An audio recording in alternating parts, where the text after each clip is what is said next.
naye nga tetunnagenda eyo mukwano bingi nnyo ebigenda maaso mu ggwanga.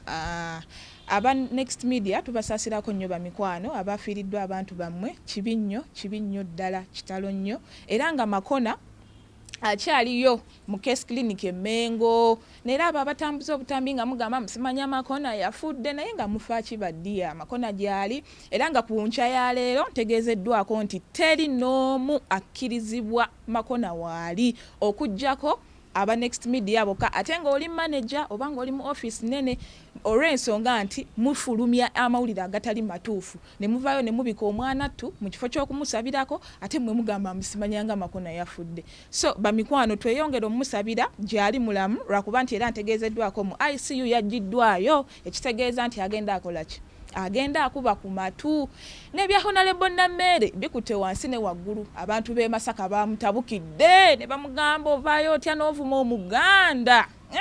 twalabyeko ne chairman w'e Masaka naye era yagambye ekintu kye kimu n'agamba Namere lwaki tobeeramukko n'empisa oli minisita ate oli MP byonna twabikkiriza mukwano beeramukko n'empisa tosobola vayo n'ogamba nti Abaganda basiru Abaganda tebategeera mazima ddala mu lujjudde lw'abantu. So abantu bangi bavuddeyo n'Abanyarwanda bennyini bamukyukidde ne bamugamba munnaaye bw'otaveeyo okwetondera Abaganda kubanga Abaganda be bamu ku bantu abatusembeza ne batuwa obubuddamu wano era bw'otavaayo okwetondera Abaganda tugenda ku boycottinga ne NRM yennyini tugiveemu. So mukwano bintu bingi nnyo ebibadde bitambula ebigenze maaso mu ggwanga. Ekivulu kya King Michael twakirabakawo nakyo kyabadde so successful bannaye mwebale kuwagira King Michael kyakabi nnyo kyakabi ddala ate we tuddako ewa munnaffe Khalifa Aganaga